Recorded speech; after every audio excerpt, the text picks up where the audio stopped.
Welcome, everybody. This is my first recording of a book I'm going to use for my classes. It's A People's History of the United States. I start at the Reconstruction, so we're going to be starting on chapter 9. So there'll be hopefully 14 chapters in the next month that will cover this course. So we're going to start with Reconstruction and go to the modern era. So today we're going to discuss basically how Reconstruction was a failure. This is pretty well known throughout many history courses, and it fell short for many reasons. I'm going to only cover, though, what Zinn talks about in his book. So, Howard Zinn, A People's History of the United States, Chapter 9. And look out for the upcoming chapters throughout July. All right. So I have a series of notes, so I may look up and down a couple times just to find where I'm at. I'm going to go chronologically, so my notes will kind of carry me through the pages. So I'm going to keep things as brief as possible. I'll try to stick to the main themes and keep these videos around 30 minutes. Okay. And for those who don't know, I have a YouTube channel called the Kumeyaay channel, and that is the reservation and the tribe I'm from. All right. So one of the first things Zen talks about was the kind of the amount of slaves that were in the South. So by 1860, before the Civil War, there were 4 million slaves, so quite a bit. And this went from 500,000 to 1790 to 4 million in 1860. One of the things I want to comment on that first was how slavery and cheap labor is the foundation of Western civilization. And this is why it's so important to know Roman history.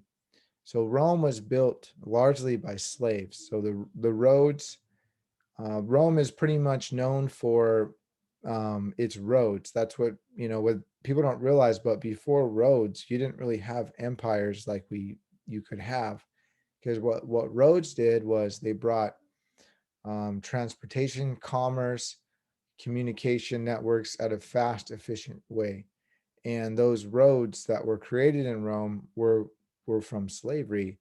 And this is we do know about Rome. Like, actually, if you think about it, Spartacus, the gladiators, but I don't think people really know the full gravity and the contribution of slaves for Rome. Plantation slavery actually started in Carthage. So Carthage, like plantation slavery that we know of, which was Rome's adversary, and through the three Punic Wars, Rome basically conquered Carthage, took all their gold, and Rome became Rome largely by theft and conquering.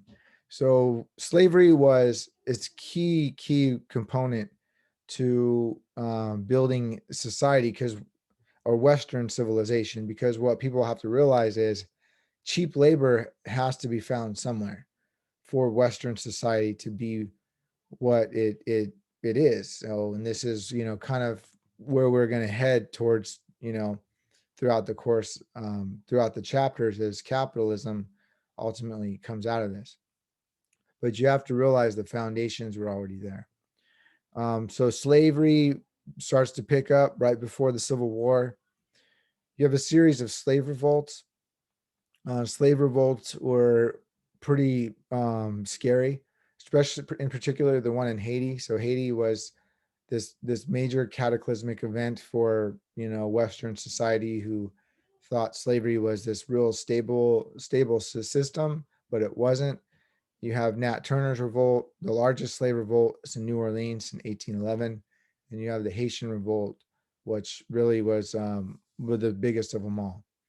Um, okay, so Zinn talks about Frederick Douglass, Harriet Tubman. He kind of, and this is one thing I like about his books, but it's also what I don't like, is he kind of throws a lot in there. And I mean, if you can tell all of American history in a book this big, you're going to have some, I guess, um, you're going to have to make it short on certain things. So he picks and chooses what he wants, and he'll just like, have a little briefly talk about Harriet Tubman, Frederick Douglass, and he really tries to focus on his thesis. And his thesis is kind of in his title. So it's A People's History of the United States. So what he talks about is not from the government's perspective, but from the people's perspective, from the worker perspective, from the slave perspective, the Native American, the Mexican, the African American.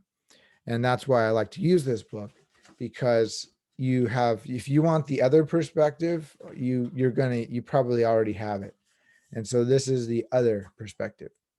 So he talks about, one of the questions he poses is, and I have the teacher's edition. So this is just the normal edition. There is a teacher's edition. It's actually on my bookshelf right there. But that has a lot of questions. So I use those questions in my courses. It's a wonderful tool for teaching. And one of the things he poses was, why would the white elite want to determine when and how slavery would end? And so there was a fight between abolitionists. There was a tension between white abolitionists and black abolitionists. And he asked why. And one of those reasons was, the main reason, or the answer to that question is, the goals needed to align. Um, excuse me. The goals needed to align with the white elite politically and economically, because what the white elite wanted in the North was, they wanted a free land, free labor, and a free market.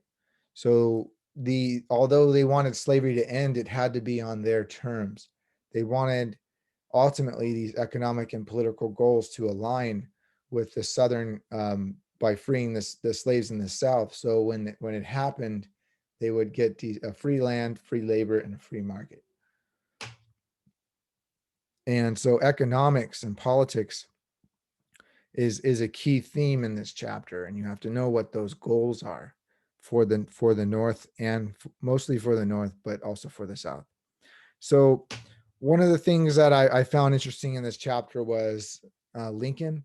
So President Abraham Lincoln was a very complicated person. We call him Honest Abe, but he actually really wasn't sometimes. And if you know any politician, even the best, they have to lie every once in a while. That's part of the job requirement to be a good politician. If you don't understand that, you're not going to be a politician very long, or you won't be very effective.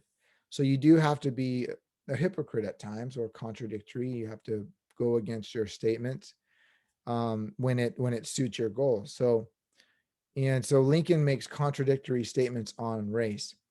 He refused to denounce the fugitive state law publicly. And in the end, he did not see blacks as equals. And he actually thought about sending African Americans back to Africa as part of his solution. So he didn't believe in assimilation to American society and then equality. And this is something people don't realize, which is why some folks recently wanted Abraham Lincoln's statue removed, or his things, because of this kind of history with Abraham Lincoln. Um, so um, so one the other question in this book, in the teacher's edition, was the Civil War fought to end slavery? That's a debate in the book, and the answer is no. So the Civil War was not fought to end slavery. It was fought to preserve the Union. That's what all Lincoln wanted to really do. So that's why he went back and forth on a lot of these issues with African Americans and slavery and freedom and Emancipation Proclamation. All these things were slow coming, and they were highly debated as far as, okay, is this going to be the best way to preserve the Union? And every decision Lincoln made was with that key goal in mind. How can I preserve the Union? So the point is the decisions he made although they led to the freedom of African Americans, the Emancipation Proclamation, the reason why those decisions were made because Lincoln thought it was going to preserve the Union and make the country better. Ultimately, he didn't think slavery was sustainable in a Christian American society, and more importantly, the economics was, and we'll cover that next. So the economic reasons, I'll get to it actually. Like I said, I'm going to go starting from page 129 all the way down by page number. Um, okay, so the amendments, the 13th Amendment ended slavery in January 1865. This is during the Civil War, and we had Juneteenth a couple of days ago, and so what Juneteenth was or is, it's the first federal holiday created in quite a while, 150 years later, almost. And what Juneteenth was although the slavery ended in 1865, the Emancipation Proclamation, um, although that was ended, it wasn't for 5 months later that the last slaves were freed in Galveston, Texas, where Union troops went down and freed the last remaining slaves. So it took a while. And so we had a really hot debate in the North and the South about the Civil War, and the reason why that it was, a lot of folks didn't really agree with the Civil War in the South is because 2/3 of the whites in the South did not even own slaves. So they were literally fighting for the 1/3, the wealthy elite that wanted to preserve this system of slavery. And so it's important to realize the dynamics, the complexities, the differences in the North and the South. And so you had a series of race riots and draft riots. So the draft riots of 1863 targeted blacks and the rich. And then also what angered the less fortunate whites was, the rich could dodge the draft for $300 so they could buy a replacement. And this happens again and over again throughout American history, where the rich somehow find a loophole by either paying for it or going to college or doing something. And so in the South, the less fortunate whites did not really want to fight this war either. So it's important to realize that, I guess that detail. So as the war goes on, both the North and the South start realizing that they need more soldiers. So they start tapping into the African American supply, the African American population. And so the Emancipation Proclamation can also be considered a military tactic. And that's because by freeing these slaves, now you can enter in the military, and now they're fighting for their own slavery, and they're also contributing to the war effort. So the North and the South did that. So the Emancipation Proclamation can be understood as a military tactic, in both North and the South. Um, so McPherson comments 200,000 blacks joined the Army and the Navy, 30,000 killed. After the war, but here's the moral of the story, I guess, if for me, is after the war, although slaves were free, in essence they weren't, economically. They were in essence serfs and chained to the soil. So you have a, almost like a neo-colonialism. Although colonialism ends, colonialism is still there, which means the structure's there, the systemic part of that economics that oppresses those same people in the same way, but with a different title and a different format. But kind of the end result is very, very similar. So, and this slave system persisted through economics and labor after the war. So the 14th Amendment gave citizenship if born in the U.S. The 15th Amendment vote was not denied by race. So you have the 13th, 14th, and the 15th Amendment in succession. You have the Civil Rights Act of 1875. and you cannot exclude Negroes from hotels, etc. And then after Lincoln was assassinated, things changed. So Reconstruction failed for a couple reasons. One of those reasons was Lincoln died, and Andrew Johnson was his vice president. And what Andrew Johnson did, he reversed a lot of those gains, and he made it easier for Southern states to enforce black codes. So Reconstruction was an abysmal failure by many reasons. Um, One of those reasons was that President Lincoln got shot, and Andrew Johnson was as vice president became president. Andrew Johnson was the first impeached president. So there's been 4 impeachments in the United States history, starting with Andrew Johnson, Bill Clinton, and then Donald Trump twice. Richard Nixon, he resigned before he got impeached. So the first impeachment in United States history was Andrew Johnson, but it fell short in 1 vote in the Senate. So to impeach a president is almost impossible. That's why it's never been done. And because you need 2/3 of the Senate to vote, so 66 senators, and it fell short of 1 senator. So pretty close. Okay, so not too much longer. Um, Moving on. After Johnson, President Grant was elected. He's got a wonderful memoir if you want to read it of his last days. I guess he wrote kind of a journal of his life. I have yet to read it. Um, so case for reparations, it was never made. So and there's something interesting about reparations when you talk about even today. So Native Americans have had some reparations. I believe the Japanese internment camp folks had some reparations, but when it comes to Black folks, they haven't had any reparations. Um, it's just one of those reasons. Maybe it's how many there are, but that case was never made.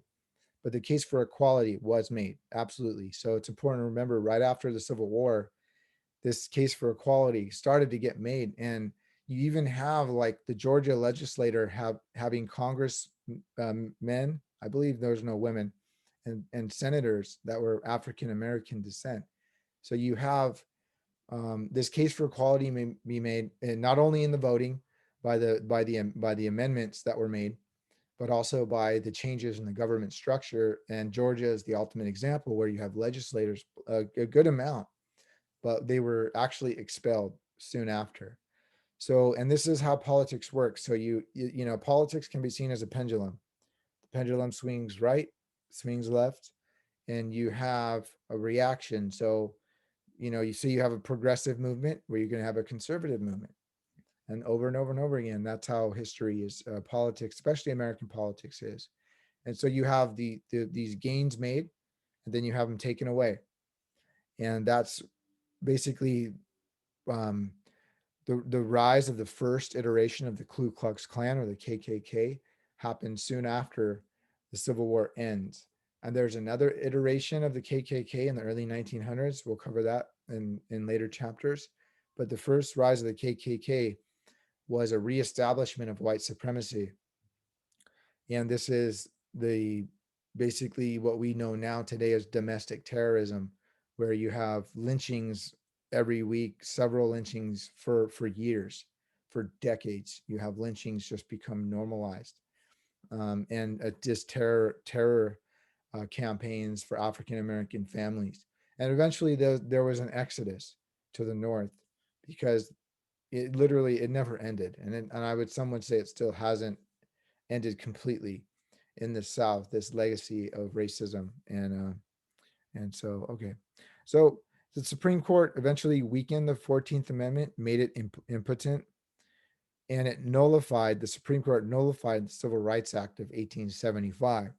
So you have the legislative branch now taking apart those gains made after the Civil War. You have the new president, Andrew Johnson, taking apart those gains made. You have state legislators in Georgia taking apart those gains made. You have the rise of the Ku Klux Klan taking apart those gains made. So this is why historians say that although the North won the war, the South won Reconstruction, because they reestablished white supremacy in all um, in the executive, the legislative branch, and the judicial branch. All three branches of the American government. So, and then, here you have now, and this is really what Zinn's book is really about. And this is why he kind of doesn't cover a lot of things, is capitalism. It's largely, so Howard Zinn would be considered a Marxist, and and some would even say a communist. But people got to understand, communism and Marxism is a reaction to capitalism. So you have Karl Marx writing the Communist Manifesto during the height of the Industrial Revolution in England and in Europe, and what they're seeing is basically like slave conditions. And without the name, people were living in absolute squalor that is almost incomparable to slavery. And so you have I always tell people this, that you have to understand communism. The idea of communism was a reaction to capitalism. It's like, okay, we have a problem here. How do we fix it? And in essence, and there is mentions of Karl Marx in here a little bit. You could miss it if you weren't like really like I've been studying, Karl Marx my whole life in graduate school and studying capitalism. So start to think of capitalism and communism. Don't think of it like, oh, is that atheism? It's not. Although Lenin and Stalin and Trotsky and the Russians that adapted communism to them, their country, would alter it and add atheism. But in essence, all communism is, or Marxism is, a reaction to capitalism, and that is really the core of this book. So what he discusses starting in this chapter is that the North were the industrial capitalists, the manufacturers, and capitalism ultimately comes out of the Industrial Revolution in the time of Karl Marx, where you have the rise of the railroad and you have the rise of commerce on a world scale. And it really started with textiles. So textiles, cotton actually used to be taken or imported from India.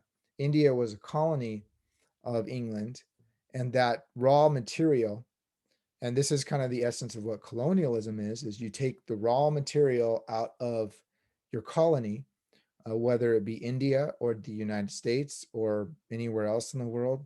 You take that raw material, you drain the wealth, out of Latin America, wherever it is, and this is what Western civilization has done throughout the beginning of conquering and empire. You take those raw materials, and then you drain that wealth. You create manufactured goods, or maybe it's even just gold. But I'm kind of getting off topic here. Let me keep it simple. So the English would ultimately take the cotton. They would create the textiles. In England, shirts, before that, you would make your own clothes. So you have this kind of revolution in clothing, and then you sell those as finished goods on the market, on the free market. And you actually have the rise of the stock market in Denmark right around this time, 1600s or so. So you have capitalism starting to take shape and really kind of solidifying. By the time you get to the American Empire, you have capitalism really just kind of almost, galvanizing into what we have today. But you have seeds of it long before that. And so what you have now, the North is industrial capitalists. They create the finished products, and the South are largely planters. So they're creating those goods that you ship elsewhere to be processed into clothing, bed sheets, whatever, rugs. And so you ultimately have this coalition, and this is really what Zinn's trying to get, is you have the coalition of these northern business elite and the southern business elite finally coming together after the Civil War and finding common ground. Because in the end, those southern folks who had slavery taken away, which was their main source of income, now to keep them in line, to keep them a part of the political system, to keep the union together, right? To keep the union together, you had to have allies. somehow with the Southern and Northern elites. And this is what happened. So the moral of the story is, again, to preserve the Union. That's the goal. That's the goal. So if you just constantly say that in your head, then it all makes sense. If you start thinking of these other stuff, it's not going to make sense. So to preserve the Union, you have an alliance with the Northern and the Southern elites. And you have this coalition starting to happen. The wealth of the Old South was wiped out, but you have a reestablishment of new capitalism. And you have these new capitalists of the North. They're starting to extract oil and coal, iron, and all of these things. And you have this kind of basically coming together. Okay, how can we make money together? So you have the North kind of using its influence and its skill set, and now combining with the South. And the Old South, although the wealth was wiped out, it was reestablished pretty fast. Um, and so we talk about yeah, I'm not going to cover everything, to be honest. I know I passed out the fugitive slave law. Um, Again, I'm going to stick to what matters most in this chapter. And then you have, okay, Plessy versus Ferguson has started here. Plessy versus Ferguson was ultimately the separate but equal, which was in our schools. But you had Plessy versus Ferguson start. It was actually a separation of boxcars of railroad, and they allowed segregation if the facilities were equal. And so you start having this kind of segregation start happening really soon, really fast, starting with the railroad. Okay. Okay. And W.E.B. Du Bois, he's this really prolific writer at the time. And what he saw really was the new capitalism as a betrayal of the Negro, not only the Negro, but the poor whites. And so this new capitalism kind of almost just comes, you imagine the Civil War and you're free and you're like, oh, slavery, imagine the euphoria, the expectations. Soon those expectations are nullified by this idea of the new capitalism that takes place. And it can be argued um, that, and this is a little dramatic, that that system that was there that caused slavery um, was in essence a new form of slavery. And some have argued that, and those aren't my words, but it's a it can be hotly debated that although slavery left, this new capitalism was a form of slavery, but you had a free land, free labor, and free market. So in essence, that's the core of this chapter. There's a couple more things I can say. I'm going to try to keep these videos brief because I don't want to get off topic, and I want to focus on the core thesis of the book, which we will get to in 14 chapters from now. Okay, so that's the end of this video, chapter 9, A People's History of Howard Zinn. I will be doing this next video at the end of the week, chapter 10. And have a wonderful day, and I'll see you in a couple days. Take care.